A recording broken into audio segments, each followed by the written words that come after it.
36 бөлүм. Жүйүт падышасы Жошия уулу Жаякимдин патшачылыгынын 4-жылында Жеремияга Теңирден мындай сөз болду. Өзүңө түрмөк китеп ал.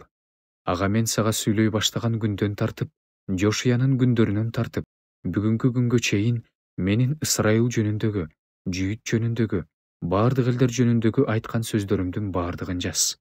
Балким, Жүйүт менин аларга жасайм деп ойлогон бардык аламаттарым жөнүндө угуп, өзүнүн жаман жолунан бурулар. Ошондо мен алардын айыбы менен күнөөсүн кечирем. Ошондо Жеремия Нейриянын уулу Барухту чакырды. Барух Теңирдин Жеремияга айткан сөздөрүнүн бардыгын Жеремиянын өз оозунан түрмөк китепке жазды. Анан Жеремия Барухка мындай деп буйрук берди. Мен камактамын, Теңир үйүнө бара албайм. Ошондуктан сен барып, түрмөк китепке менин оозумдан жазып алган Теңирдин сөздөрүн орозо күнү Теңир үйүндө элге угуза окуп бер. Ошондой эле аны өз шаарларынан келген бүт Жүйүт элине угуза окуп бер. Балким, алар Теңирдин алдында моюн сунуу менен сыйынып, өздөрүнүн жаман жолунан бурулушар. Анткени Теңирдин бул элге каршы жар салып, айткан каары менен жаалы өтө катуу. Нерия уулу Барух түрмөк китепте жазылган Теңирдин сөздөрүн Теңир үйүндө окуп берип, Жеремия ага эмне буйрук кылса, ошонун баарын аткарды. Жүйүт падышасы Жошия уулу Жаякимдин патшачылыгынын 5-жылынын 9-айында Иерусалимдеги бүт элге жана Жүйүт шаарларынан Иерусалимге келген бардык элге Теңирдин алдында орозо жарыялашты. Ошондо Барух түрмөк китепте жазылган Жеремиянын сөздөрүн Теңир үйүндө, катчы Сапан уулу Гемариянын бөлмөсүндө, Теңир үйүнүн жаңы дарбазасынын кире беришинде, үстүнкү короодо бүт элге угуза окуп берди. Сапан уулу, Гемария уулу Михей түрмөк китепте жазылган Теңирдин сөздөрүнүн баарын укту. Анан ал падышанын үйүнө, падыша катчысынын бөлмөсүнө түшүп келди. Ал жерде бардык төрөлөр отурушкан. Падышанын катчысы Элишама, Шемая уулу Делая, Акбар уулу Элнатан, Сапан уулу Гемария, Ханания уулу Сидкия жана бардык төрөлөр. Михей аларга Барух түрмөк китепти элге угуза окуп жатканда уккан сөздөрүнүн баарын айтып берди. Ошондо төрөлөрдүн баары Барухка Кушинин уулу, Шелемиянын уулу, Натанийдин уулу Жеюдини, сен элге угуза окуп берген түрмөк китепти колуңа алып, бизге кел, деп айттырган жиберишти. Ошондо Нериянын уулу Барух түрмөк китебин колуна алып, аларга келди. Алар ага, отур, бизге угуза окуп бер дешти. Ошондо Барух аларга угуза окуп берди.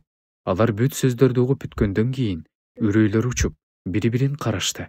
Жана Барухка биз бул сөздөрдүн баарын падышага сөзсүз айтып беребиз дешти. Анан Барухтан бизге айтчы деги, сен бул сөздөрдүн баардыгын анын оозунан кантип жазып алдың деп сурашты. Барух аларга, ал бул сөздөрдүн баарын мага өз оозу менен айтты. Мен болсо аларды сыя менен бул түрмөк китепке жаздым деп жооп берди. Ошондо төрөлөр Барухка, баргын, силердин кайда экениңерди эч ким билбеш үчүн Жеремияда, сен да жашынгыла дешти. Анан алар Ак сарайдагы падышага жөнөштү. Түрмөк китепти болсо падышанын катчысы Элишаманын бөлмөсүнө калтырышты. Алар бул сөздөрдүн баарын падышага угуза айтып беришти. Падыша түрмөк китепти алып келүүгө Жеюдини жиберди. Жеюди аны падышанын катчысы Элишаманын бөлмөсүнөн алып, падышага жана анын жанында турган бардык төрөлөргө угуза окуп берди. Падыша ошол учурда 9-айда өзүнүн кышкы үйүндө отурган эле. Анын алдында меш күйүп турган. Жеюди 3-4 тилке окугандан кийин, падыша аларды кагаз кескен маки менен кесип алып, отко таштай берди. Түрмөк китеп бүт бойдон мештеги отту күйүп бүткүчө ошентти. Бул сөздөрдүн баарын уккан падыша да, анын бүт кызматчылары да коркушкан жок. Кийимдерин айырышкан жок. Элнатан, Делая жана Гемария падышадан китепти өрттөбөөнү өтүнүштү. Бирок падыша алардын тилин алган жок. Падыша падышанын уулу Жерехмеилге, Азриэлдин уулу Сераяга жана Абдеэлдин уулу Шелемияга Барух катчыны жана Жеремия пайгамбарды камакка алууну буйрук кылды. Бирок Теңир аларды жашырып койду. Жеремиянын оозунан Барух жазып алган түрмөк китепти падыша өрттөп салгандан кийин, Жеремияга Теңирден сөз болуп, ага мындай деп айтылды. Өзүңө кайра башка түрмөк китеп ал. Ага Жүйүт падышасы Жаяким өрттөгөн 1-китепте жазылган мурунку сөздөрдүн баарын жаз. Жүйүт падышасы Жаякимге болсо мындай деп айт. Теңир мындай дейтти, Сен бул түрмөк китепти Бабыл падышасы сөзсүз келет. Бул жерди талкылайт. Андагы адамдар менен малдарды кырып жок кылат деген сөздөрдү бул китепке эмне үчүн жаздың деп өрттөп жибердиң.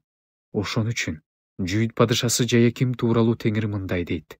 Анын тукумунан дөөттүн тагына отурган адам болбойт. Анын өлүгү күндүзгү аптапка, түнкү суукка ыргытылып ташталат. Мен аны да, анын тукумун да, анын кызматчыларын да кылган жаман иштер үчүн жазалайм.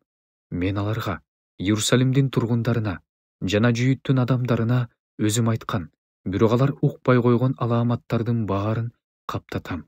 Ошондо Жеремия башка түрмөк китепти алып, Нерия уулу Барухка чыга берди. Барух ага Жеремиянын оозунан Жүйүт падышасы Жаяким өрттөп жиберген китептеги сөздөрдүн баарын жазып алды. Ал сөздөргө мурунку сөздөргө окшогон сөздөр дагы кошумчаланды.